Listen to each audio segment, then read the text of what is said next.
आप सभी को नमस्कार। YouTube channel Hindi Devansh Hindi classes में आपका हार्दिक अभिनंदन है, स्वागत है।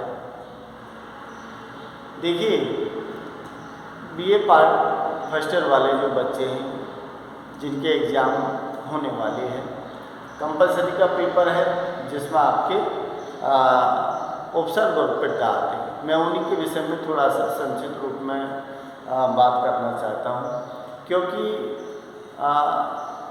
बच्चे बीए में पहुँच गए हैं लेकिन उनको यही पता नहीं है कि उपसर्ग आगे लगता है, पीछे लगता है, प्रत्यय आगे लगता है कि पीछे लगता है, और बच्चे उनको भी गलत कर देते हैं। जो आपके मैथमेटिक्स जैसे नंबर आते हैं, फिक्स होते हैं उनके, तो कम से कम उनको तो आप सही कर दीजिए, उनमें ज़्यादा नहीं है। मैं पूरा डिटेल नियम कानून जो है नियम के हिसाब से आपको नहीं बताऊंगा। मैं सिर्फ आपका एक जिस तरह से आपको आना है बस उसी हिसाब को लेकर मैं चल रहा हूँ, बाकी डिटेल में सारी चीज़ मैं अलग से लिखवा दूँगा। तो देखिए, आपके उपसर्ग और प्रत्यय दोनों ही आते हैं BA part first year compulsory जो हिंदी है आपकी, उसमें आपके ग्रामर का पार्ट है, तो ग्रामर में आपसे उपसर्ग भी पूछा जाएगा, प्रत्यय भी पूछा जाएगा। तो एक ध्यान देना कि उपसर्ग जो है, उपसर्ग क्या है? अरे उपसर्ग वो शब्द होता है जो शब्दांश से पूर्व जुड़ता है। कोई भी शब्द है उस शब्द से पूर्व जुड़ता है उपसर्ग, और वो जुड़कर उस शब्द का क्या कर देता है? अर्थ में परिवर्तन कर देता है। अर्थात जो शब्द है उस शब्द के अर्थ को बदल देता है और फिर उसको प्रकट करता है, जो उपसर्ग कहलाता है। उपसर्ग है, दो चीज़ों से मिलकर बना है, उप और सर्ग। उप माने सभी पर, सर्ग माने होता है रचना करना या फिर शब्द को का निर्माण करना। अब वो उसी आधार पर इसका नाम उपसर्ग दिया है। तो देखिए, आपको उपसर्ग जो आया है, उपसर्ग हिंदी में कितने हैं? उपसर्ग हिंदी में 4 हैं। कैसे हैं? जो संस्कृत, पहला संस्कृत उपसर्ग होते हैं जो संस्कृत के शब्द चलते हैं, और उसके अलावा हिंदी के उपसर्ग होते हैं, उसके अलावा अरबी फारसी के उपसर्ग होते हैं, और उसके अलावा क्या है? अंग्रेजी के उपसर्ग होते हैं। तो 4 प्रकार के उपसर्ग हैं आपके, लेकिन ज़्यादातर जो आता है ना वो कौन से आते हैं? संस्कृत और हिंदी के ही ज़्यादातर आपको आते हैं। लेकिन अगर फारसी या अरबी का भी आ जाए तो भी कोई दिक्कत नहीं, इंग्लिश का आ जाए तब भी कोई दिक्कत नहीं। बस बात यह है कि आपको समझना है उस चीज़ को, फिर आप अपने आप ही उसको कर लोगे। तो देखिए, उपसर्ग ध्यान रखना कि किसी भी शब्दांश के पूर्व जुड़कर उसके अर्थ, उसके रूप, उसके विकार क्या कर देता है? विकार अर्थात परिवर्तन कर देता है, उसके अर्थ में बदलाव कर देता है, तो वो उपसर्ग होता है। लेकिन मेन चीज़ क्या है कि ये शब्द से पूर्व जुड़ता है, अंत में नहीं जुड़ता, ये ध्यान रखना। और प्रत्यय कहाँ जुड़ता है? प्रत्यय शब्द के अंत में जुड़ता है, पूर्व नहीं जुड़ता है। यही अंतर है उपसर्ग और प्रत्यय में।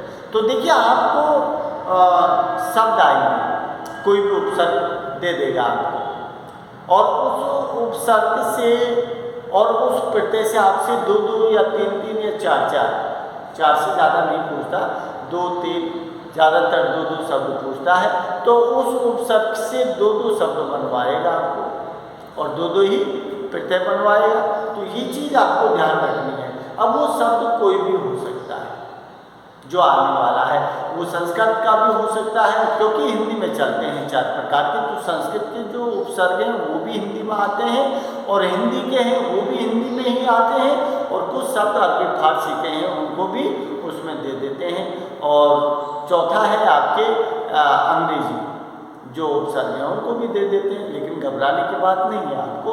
तो देखिए, अब मैं थोड़ा सा आपसे वो कर रहा हूँ, जैसे उपसर्ग लगेगा तो देखिए, एक वर्ण का भी हो सकता है, 2 वर्ण का शब्द भी हो सकता है और 3 वर्ण का शब्द भी हो सकता है जो उपसर्ग के रूप में आया है। तो देखिए यहाँ शब्द आपको क्या है, जैसे आपके सामने कैसे अर्थ बदलता है वो बता रहा हूँ कि जैसे आपके सामने क्या लिखा है, हार। तो हार होती है, एक हार तो गले में पहनने का भी होता है, एक हार होती है जिसमें आदमी पराजित होता है उसको भी हार बोलते हैं, गले में पहना जाता है उसको भी हार बोलते हैं। तो वैसे ही हार में, लेकिन जब इसमें अब देखिए ऊपर हार शब्द लगा है, उसके आगे कौन सा उपसर्ग लगा दिया, प्रय। तो हर शब्द से प्रय उपसर्ग लगा दिया तो वो क्या बन गया, प्रहार। अब हार का बिल्कुल अर्थ ही भिन्न हो गया। ये फर्क किसका पड़ा, शब्दांश से पूर्व जुड़ा है जो शब्द जो वर्ण, उसी से उसका फर्क पड़ा है। तो यहाँ प्रहार का मतलब चोट हो गई। यहाँ हार में क्या लगा दिया, वी उपसर्ग लगा दिया तो वो क्या बन गया, विहार। और विहार का मतलब है जो घूमने फिरने जाते हैं उसको विहार बोलते हैं। तो एक ही शब्द के पूर्व कोई भी शब्द लगता है, जो शब्द होता है उसके अर्थ और उसके रूप में वो क्या कर देता है, परिवर्तन कर देता है। अब देखिए आपको मैं जो आपको आएंगे कोई जरूर नहीं ये आए, हो सकता है कि इनमें से भी आ जाए, लेकिन मैं समझाने के लिए आपको लिखा है मैंने कि अति, ठीक है। अब अत्यधिक, अत्याचार, अत्यावश्यक, इनमें कहीं भी अति आपको दिखाई नहीं दे रहा है। अगर ऐसे शब्द आप बना सको जो बातें दिखाई दे रहा है तो वो तो ठीक है, उसमें तो कहीं कोई दिक्कत ही नहीं है समझने में, क्योंकि स्पष्ट अर्थ दिखाई दे रहा है। लेकिन कुछ शब्द ऐसे होते हैं जो संधि के नियम के अनुसार बने हुए होते हैं, उनमें बच्चे कंफ्यूज हो जाते हैं, इसीलिए मैंने इस तरह के शब्दों को लिखा है। ऐसे शब्द जो अति है, तो अति अगर लगा है तो वो स्पष्ट दिखाई नहीं देगा आपको कि इसमें अति उपसर्ग है। लेकिन यहाँ शब्द कैसे हैं, यहाँ अत्यधिक, अत्याचार, अत्यावश्यक। अब इनमें कहीं अति आपको दिखाई नहीं दे रहा है, ओपनली में कहीं दिखाई नहीं दे रहा है अति। लेकिन अब जो संधि का नियम चलता है और संधि अपन करके देखते हैं तो संधि के नियम के अनुसार इन शब्दों की उत्पत्ति होती है। इन शब्दों की क्या होती है, उत्पत्ति होती है। तो देखिए यहाँ लिखा है अत्यधिक, तो यहाँ क्या लिखा है, अति प्लस अधिक। अति प्लस अधिक इसका मतलब ई प्लस ए, क्या हो गया, ये ई प्लस ए होता है बराबर ये, और यहाँ क्या है पहले तय, तो ये आधा तय ये में बदलेगा, इसीलिए सारे के सारे किसमें बनते हैं, आधे।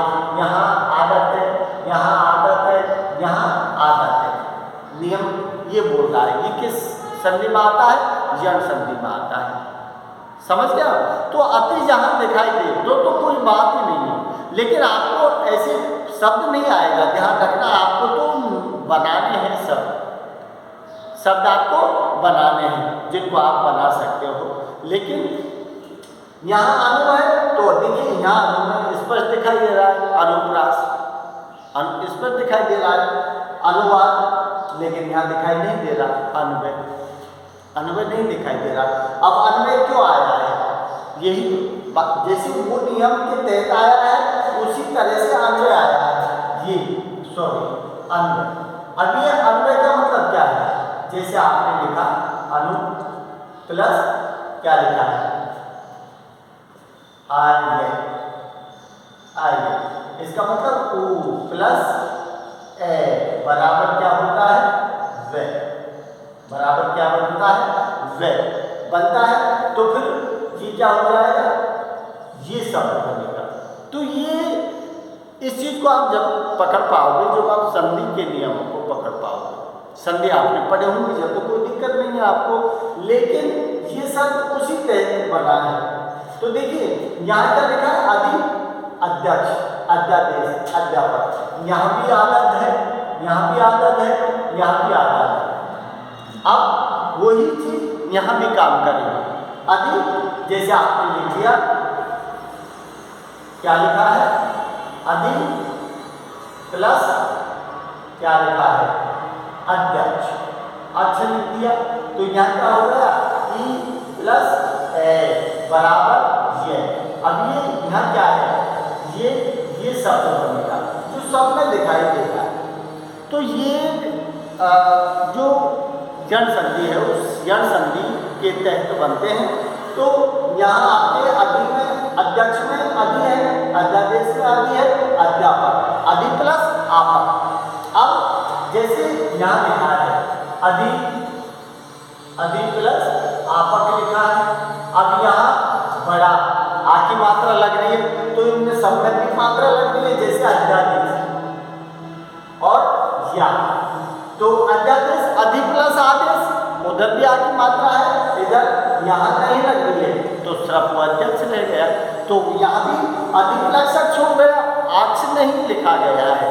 तो जैसे मात्रा लगती है उसी के हिसाब से वर्णों का उच्चारण होता है।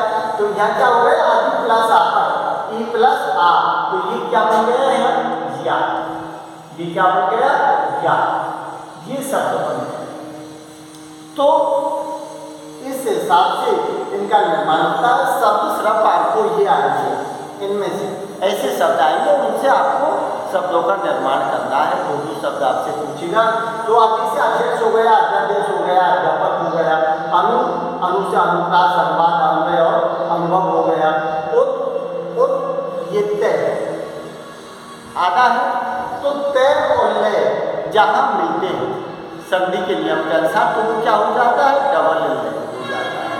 तो यहाँ क्या होगा, उत प्लस लास तो लास, उत प्लस सारण, तय प्लस चय मिलते हैं, डबल चय हो जाता है। तो उत प्लस चारण, उत प्लस ले, तो इनमें क्या है, उत दिखाई दे रहा है। उत से क्या है, उत्तम, उत्ताप, उन्माद, उज्ज्वल। प्रति, अब ये प्रति, प्रत्यार्पण, प्रतिहार, तो इसमें तो आपको दिखाई दे रहा है कि प्रतिहार है, क्योंकि इसमें दिखाई दे रहा है। लेकिन ये शब्द प्रत्येक, प्रत्यार्पण जो है, तो आपके दिमाग में फिर वही चीज, लेकिन वो नियम वही बोलेगा जिसमें आपने क्या लिखा है, प्रति, प्रति प्लस ए। अब देखिए ई छोटी ई है प्लस ए बराबर क्या होता है, ये जो मात्रा का संकेत ये क्या बनता है, ये बनता है। इस नियम के अनुसार ई प्लस ए बराबर आई बनेगा, तो फिर इस शब्द का निर्माण होगा। इसीलिए प्रत्येक जो शब्द है उसमें प्रति उपसर्ग छिपा है। तो क्या है, प्रति में प्रत्येक है, प्रत्यार्पण तो प्रति प्लस अर्पण, वही काम इसमें करेगा। तो यहाँ ये मात्रा क्या है, ये करेगा तो प्रति, क्योंकि खाली क्या है, ये तय है। तो ये जो शब्द होगा इसी का निर्माण होगा, प्रत्येक होगा तो उसकी निर्माण आई, क्योंकि ई प्लस जो आई है उसका क्या होता है, ये का निर्माण होता है। तो ये नियम थोड़े से जो है आपको पढ़े होंगे, समझे होंगे, तो आपका दिमाग काम कर जाएगा। लेकिन संधि जो है मैंने पहले बता दी थी शुरुआत में, और फिर मैं पूरी डिटेल के साथ आपको दिखा दूंगा।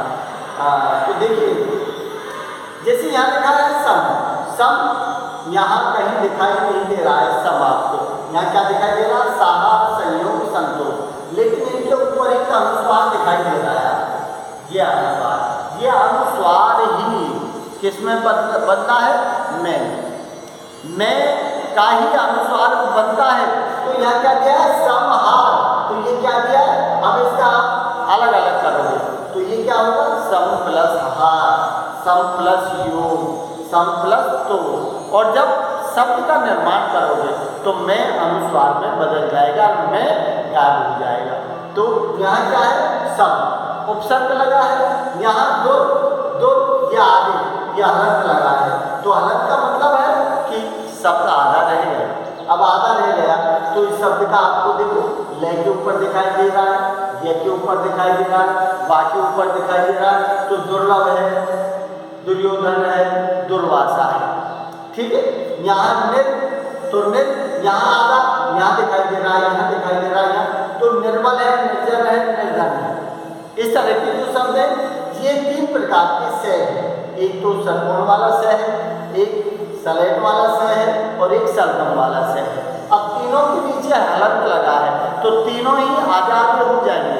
जब किसी शब्द में जब निर्माण होगा तो तीनों सलगम का आधा हो जाएगा। तो क्योंकि हलंत लगे हैं तो ये क्या है, ये संस्कृत वाले जो है उपसर्ग।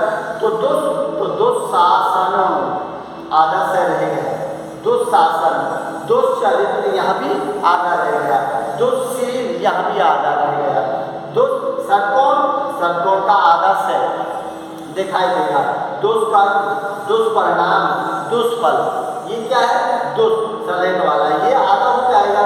तो दुष्कर, दुस्साहस और दुस्साहस, इस तरह से जो शब्द होते हैं उन शब्दों से मिलके क्या बनता है, कोई भी शब्द बनता है। लेकिन ध्यान आपको क्या रखना है कि जो शब्दांश से पूर्व जुड़कर शब्द का क्या बदल देता है, अर्थ, वही उपसर्ग होता है। तो देखिए अब आपको इसके बाद जैसे आपने देखा होगा कि इनके अलावा जैसे अभी आपको सामने कोई भी कैसा भी उपसर्ग आए, सिर्फ आपको ध्यान क्या रखना है, उपसर्ग को हमेशा आगे लगाना है, उसी से शब्द का निर्माण होना है। अरबी जो शब्द है जिसमें आपको आ गया बद, ये अरबी शब्द है, बद आ गया, अब उसको आपको बनाना है। आपने क्या कर दिया, बदतमीज, समझ लो आप, बदमाश, बदकार, इस तरह से सर, ये भी अरबी सर जो शब्द है ये भी अरबी और फारसी का शब्द है, जिसमें आपने गांव में अपर सरपंच बोलते हैं, सरपंच, पंच का आगे सर लग गया क्योंकि उपसर्ग है पंच के आगे, सरपंच, सरकार, सरताज, तो वो क्या हो गए, वो अरबी फारसी के शब्द हो गए। इसलिए ऐसे ही इंग्लिश वर्ड है जिसमें आपने क्या लगा दिया, जैसे वाइस लगा दिया, वाइस, तो वाइस प्रिंसिपल भी आपने सुना होगा, है, जिसे अपन क्या कहते हैं, उपराचार्य कहते हैं, ठीक है। वाइस चांसलर सुना होगा जो कुलपति होता है, ठीक है, तो उसके आगे भी chancellor, vice chancellor, principal, vice principal. तो जो ये शब्द है, जैसे और शब्द आपको हेड आ गया, हेड, तो हेडमास्टर बोलेंगे, हेड क्लर्क बोलेंगे, हैं, हेड बाबू, क्लर्क बोलो, बाबू बोलो, बात ये की है, तो हेड मास्टर है। और जो दिए हैं शब्द, जैसे आपको आ गया कि सब, इंग्लिश वर्ड है सब, तो सब आपको लगा, देखा होगा आपने, सब का मतलब होता है सब इंस्पेक्टर, सब रजिस्ट्रार, शब्द सुने होंगे आपने, तो वो आगे शब्द लगते हैं। इंस्पेक्टर के आगे सब लगता है, सब इंस्पेक्टर, जिसे हम क्या बोलते हैं, SI, सब इंस्पेक्टर, तो इंस्पेक्टर के आगे सब लग गए, ठीक है। तो इस तरह के जो इंग्लिश वर्ड है, जैसे commissioner, deputy commissioner, collector, deputy collector, तो फिर डिप्टी उनका उपसर्ग हो गया, हेड उनका उपसर्ग हो गया, नहीं है। तो इस तरह के जो शब्द होते हैं, तो उनको ध्यान रखना कि वो सारे के सारे कैसे हैं, शब्दों का निर्माण करता है, आपसे 2-3 शब्द वो बनवाता है, जरूर ये ध्यान रखना। अब देखिए, इसको छोड़िए, अब आइए प्रत्यय। तो प्रत्यय क्या है, अरे प्रत्यय वो है, प्रत्यय क्या होते हैं, प्रत्यय वो होते हैं जो शब्दांश के अंत में लगते हैं, समझ लो आप, शब्दांश के अंत में लगते हैं। और ये कहाँ लगते थे, शब्द के पूर्व में लगते थे। तो यहाँ शब्दांश, शब्द के प्रत्यय कौन से होते हैं, प्रत्यय, शब्द क्या है, प्रत्यय, किससे बना है, प्रति प्लस आय, इससे बना है ये शब्द प्रत्यय। तो प्रत्यय, प्रति का मतलब क्या है, प्रति, प्रति का मतलब है साथ, आय, आय का मतलब होता है चलने वाला, लेकिन कहाँ चलता है, पीछे, आगे नहीं चलता, बराबर भी नहीं चलता, पीछे चलता है। ऐसे शब्द जो शब्दांश में पीछे लगकर चलते हैं ना, उन्हीं को प्रत्यय बोलते हैं, ये ध्यान रखना।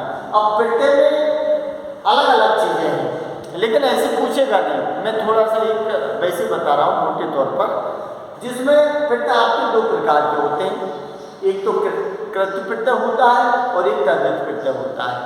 तो तद्धित जो कृत प्रत्यय है वो कितने धातु के अंत में लगता है, और तद्धित प्रत्यय है वो संज्ञा सर्वनाम और विशेषण के अंत में लगते हैं। वो सारी डिटेल होती है, लेकिन डिटेल से आपको ये चीज़ नहीं आती है। प्रत्यय उपसर्ग अलग से टॉपिक होता है, संज्ञा सर्वनाम विशेषण धातु क्रिया संज्ञा, तो उन चीज़ों को अलग से पढ़ाया जाता है। लेकिन यहाँ आपसे सिर्फ क्या पूछेगा, शब्द पूछेगा, और शब्द प्रत्यय के रूप में पूछेगा, और उससे आपको शब्दों का निर्माण करना पड़ेगा, ये ध्यान रखना। तो देखिए ये धातु के अंत में लगते हैं, इनको कृदंत बोलते हैं, और तद्धित प्रत्यय है उसको तदंत बोलते हैं, ठीक है, ये ध्यान रखना। लेकिन अब ये कृत प्रत्यय कितने हैं, 5 प्रकार के माने हैं, जिसमें कृतवाचक दिया है, कर्मवाचक दिया है, करणवाचक दिया है, भाववाचक दिया है, क्रियाबोधक दिया है, क्रियाबोधक दिया है। अब देखिए, अब आपको संकेत जैसे ये लिख रहा है अक, अब ये शब्द के पूर्ण नहीं लगेगा क्योंकि प्रत्यय है, वो कहाँ लगेगा, शब्द के अंत लगेगा। तो इस तरह से कोई शब्दों का निर्माण करना जिससे ध्वनि अक की हो, पीछे ध्वनि क्या हो, अक की दिखाई दे। क्या दिया, लेखक। आप जब लेखक बोलोगे, लेखक अक दिखाई दे रहा है, तो अक पीछे आ रहा है, शुरू में नहीं आ रहा है, तो लेखक चालक, पाठक, वाचक, गायक, अक की ध्वनि क्योंकि प्रत्यय है इसलिए पीछे आएगा। समझ लो, ये आगे अभी तो ये नॉर्मल चीज़ है आपके लिए, क्योंकि पूछा भी इसी तरह से जाएगा आप, इसलिए मैं सारी डिटेल नहीं बता रहा हूँ। बाकी आगे आप कंपटीशन करोगे तो फिर आपको डिटेल से इन चीज़ों को समझना होगा। क्यों, क्या है, क्योंकि कंपटीशन में ये चीज़ें आती हैं। लेकिन आगे बढ़ोगे पढ़ोगे तो एक निरंतर जो अभ्यास होता है अपना, उस अभ्यास के कारण ये सारी चीज़ें क्या हो जाती हैं, अभ्यस्त हो जाती हैं। पढ़ोगे तो, क्योंकि करत करत अभ्यास से जड़मत हो सुधार, रस्सी सिल पर आवत जात से, रस्सी आवत जात से सिल पर पड़त निशान। एक दिन के पानी खींचने से सिल जो पत्थर होता है कुएं का, उस पर निशान नहीं पड़ते, उसको कई युग बीत जाते हैं। तो ये कुओं का क्या होता है, एक अनुभव है जो रस्सी के आने जाने से वो निशान बन जाते हैं। तो मूर्ख बुद्धि भी सुजान हो जाती है निरंतर अभ्यास करने। तो आप तो आदमी हो भाई, आप तो मानव हो, आप तो बच्चे हैं, आप तो आराम से मेहनत परिश्रम करेंगे तो सारी चीज़ें समझ आ जाती हैं। तो ये क्या है कि अब ध्वनि दिखाई दे रही है, आओ आओ, ये मान लीजिए आपका क्या है, प्रत्यय है। अब इस तरह के शब्द आपको बनाने हैं जिसमें आपको पीछे दिखाई दे आओ। तो यहाँ क्या लिखा है, चलाओ, दिखाओ, क्या लिखा है, टिकाओ। आओ ध्वनि का संकेत मिल रहा है। अक्कड़, अक्कड़ शब्द आया है, इसको पीछे लगाना है, तो भुलक्कड़, घुमक्कड़, पियक्कड़, क्योंकि शब्द के पीछे ध्वनि का संकेत मिलेगा जो प्रत्यय होगा। उसके बाद कर्मवाचक है, जहाँ कर्म की ओर इशारा किया है, तो लेकिन यहाँ शब्द क्या दिया है, औना। अब ये औना जो ध्वनि है, यही ध्वनि आनी चाहिए आपकी, औना। तो यहाँ क्या दिया है, औना। खिलौना, घिनौना, बिछौना, अरे खिलौना में, बिछौना में, घिनौना में वही ध्वनि तो आ रही है, अलग से थोड़ी है कुछ।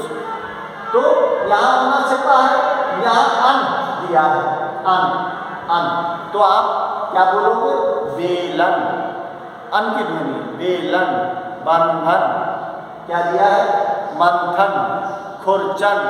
तो ये शब्द क्या है कि ये सारे प्रत्यय की ओर इशारा करते हैं। भाववाचक आवट, आवट, अरे लिखावट है, लिखावट लिखोगे तो आवट की ध्वनि आएगी, थकावट लिखोगे तो भी आवट की ध्वनि आएगी, घबराहट लिखोगे तो भी उसकी ध्वनि आएगी, क्योंकि प्रत्यय तो अंत में ही दिखाई देना है।